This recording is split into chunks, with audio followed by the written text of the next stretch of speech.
Everybody, Madison here with Health by Ratio, and in this video, we are going to talk about the interconnected nature of our nutrition, gut health, and its role in injury recovery and fitness.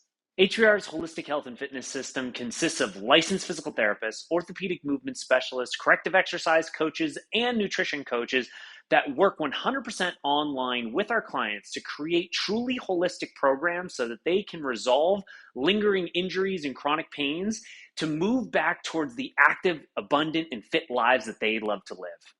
All right, so one of the big things that my team and I are supporting our clients with is nutrition, and specifically gut healthy nutrition, and making sustainable adjustments to our weekly tendencies that we can maintain, habits that we can cultivate that make a huge impact over time to our overall gut health, which that makes an impact to everything from our immune system to our hormone levels, which means our energy levels, our abilities to focus. But in recovery of injuries and pains, and when we're wanting to repair tissue, repair nerves, get joints healthy, reduce inflammation in and around the body, gut health and nutrition is massively important. And does that mean we need to do complete overhauls?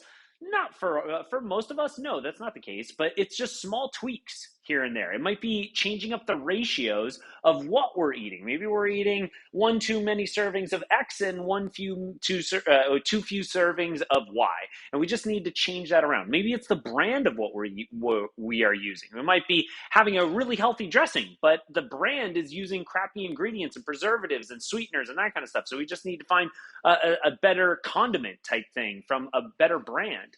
All the above make a huge difference, and they're just small fine-tuning tweaks. Well, one of the things that we are always talking about with our clients is well, there's a variety, but our vegetables and fruits, and getting in a variety of both. What most people don't realize is that they are often getting in far many more fruits than they are vegetables. And when they actually count out the amount of servings, when we assess how many servings of vegetables they're getting in, it's often very few. In an ideal world, we want to be eating between 3 on the low end, but upwards of 5, 6, 7 servings of vegetables on a day-to-day basis. Of just vegetables. So like 3 to 5 servings is where we want to be. Well, most of us, like when we're thinking about like the vegetables that we eat, might say like, yeah, I get in a couple of servings of vegetables at least every night, because every night I might like saute up, or maybe I throw a sheet of vegetables in the oven, or maybe I cook some stuff. Like I'll have some tomatoes. That's good. Well, okay. I might have some zucchini with that, or some nights I'll cook up some bell peppers and onions and mushrooms and that kind of thing. Well, that's awesome, but tomatoes, those are a fruit, and zucchini and anything squash family related, that's a fruit. Peppers, those are also fruits, and mushrooms are fungi, so that's not a vegetable.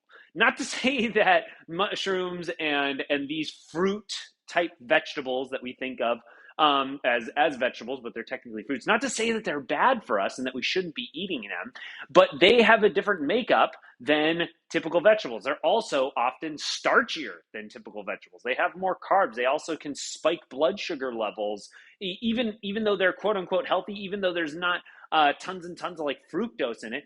Like eating a bunch of peppers can spike your blood sugar and raise that up. So we want to be getting a better balance of this, so to speak. So if you have a salad, that's why I got my handy dandy Tupperware right here.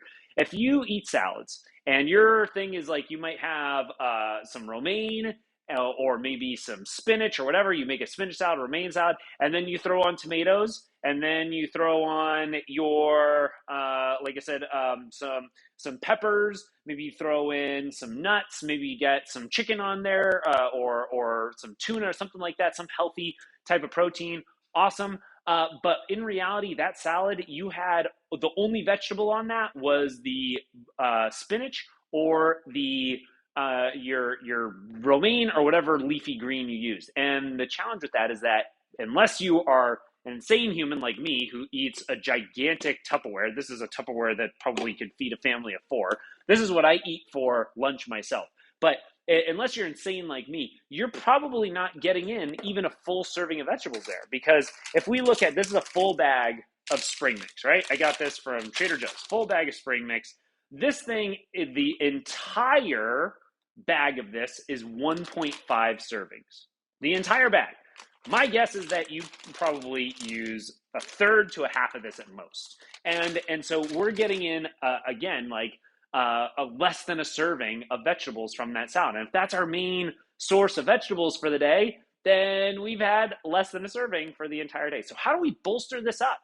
How do we eat more vegetables? Now, again, you do not have to eat this large of a salad. For many of you, this would wreck your stomach because you're not used to having this much raw vegetables. We want to be gentle with this. But the name of the game is variety, and we also want to get maybe instead of having less than a serving on that salad, maybe we try to strive for 1.5, 2 servings of vegetables there, and then we can maybe have a serving or two at dinner. Now we're perfect. We got a really good balance there. So the name of the game is variety first and foremost. We don't want to live and die by the same plant foods. Dr. Knight, Robert Knight, who's based out of San Diego, UC San Diego. He's a professor there. They're doing this huge microbiome project.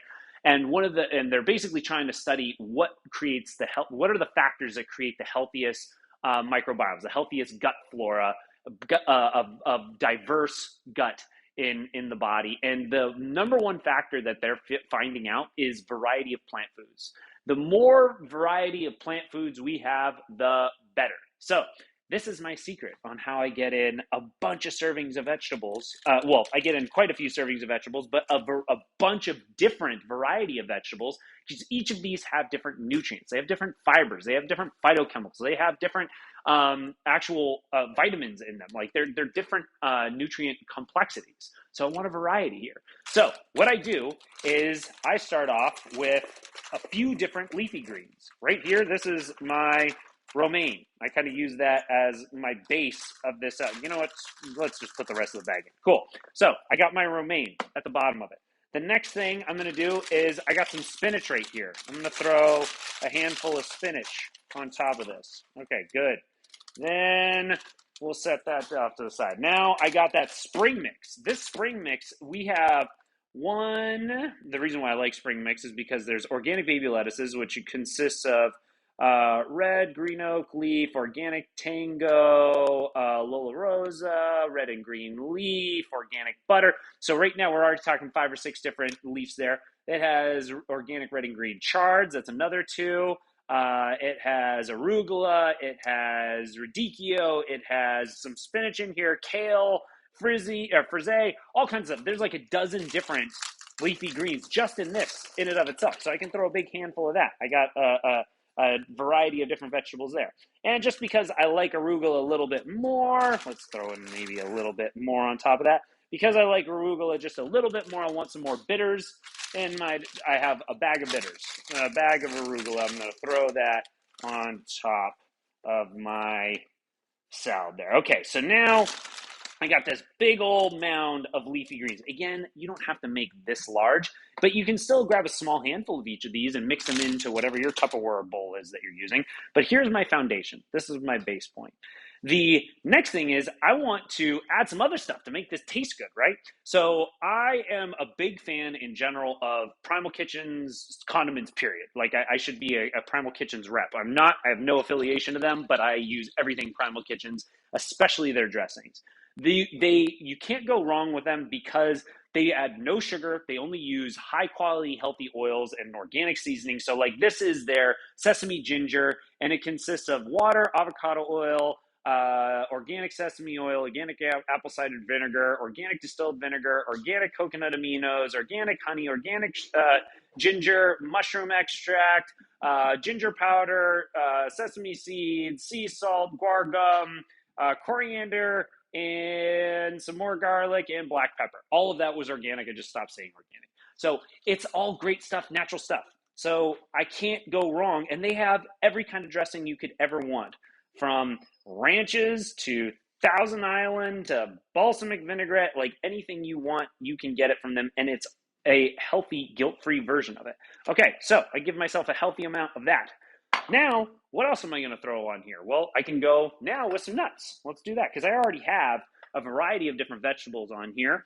And I already have probably the equivalent of at least a few servings of leafy greens into this thing.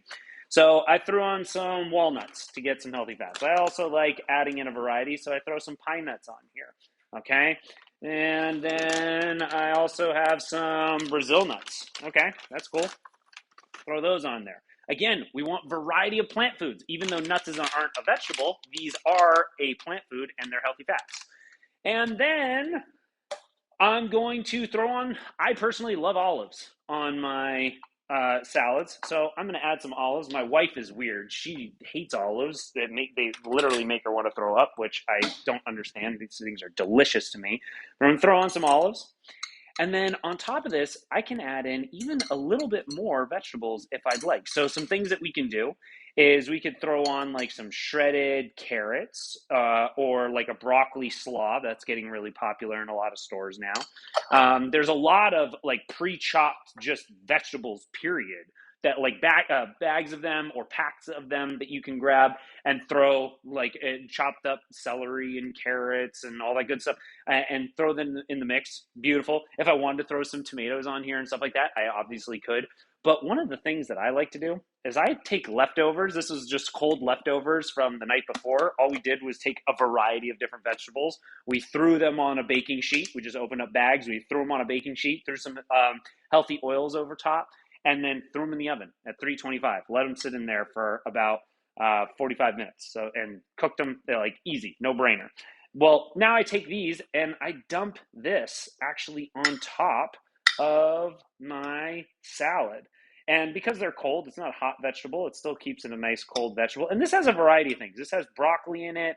I have some asparagus in here. We got some baby corn in here. We have some mushrooms and some bell peppers and some carrots and snap peas. So this isn't all true vegetables. This has some fruits. It has some fungi. It has some corn, technically a grain. It has some cauliflower in here. There's a variety of different things in here. But I'm getting in, again, tons of different vegetables. Like right now, just with this stack, we're talking 20 or more different plant foods just already in this as is. And then what I'm going to do to top this thing off is I like to season my salad. So I'm going to throw on a bit of sea salt on here. I'm going to throw on some pepper on here, and I'm going to top it off with, for me, I want to add in some healthy protein. So I have some wild-caught tuna that I'm going to throw on top. And I made my salad. And this thing is hefty. I have a whole lot of food on here that's going to fill me up. This is no joke. So if you're feeling like, oh, I can't just eat a salad, that's not going to keep me full. Yeah, this will. You just got to add more stuff to your salad. You got to bolster it up, add more vegetables, add more healthy fats, and you're good to go. So that's my recommendation, guys. This is an easy go-to that we use, that I like my family and I use all the time. Again, I eat this entire thing to myself. This is guilt-free. There's nothing in here that's going to make me fat. If anything, all of this is just going to give my gut a variety of different plant foods and help them flourish. Now, if you haven't been eating a lot of raw vegetables, maybe take it a little bit easy and go more towards the cooked vegetables with a little bit of raw here and there to build up your tolerance to it. But if you are eating salads, this is a way to bolster them, get in a variety of different plant foods, and get in more servings of vegetables. So you're hitting that 3 to 5 per day on an easier basis. Now, if you guys are interested in actual free coaching from my team and I, where we can take a look at connect with you first to figure out what your goals are, what you're trying to achieve, both health and fitness wise, and how we can best help you. And then a follow-up call, which is over video, where we're actually taking a look at your biomechanics, how you're moving from head to toe, and seeing where you might have any compensations or imbalances that are impacting you. Type the word health down below this video, and we'll be happy to reach out to you and set you up with a call and find out more about how we can help support you. Outside of that, enjoy.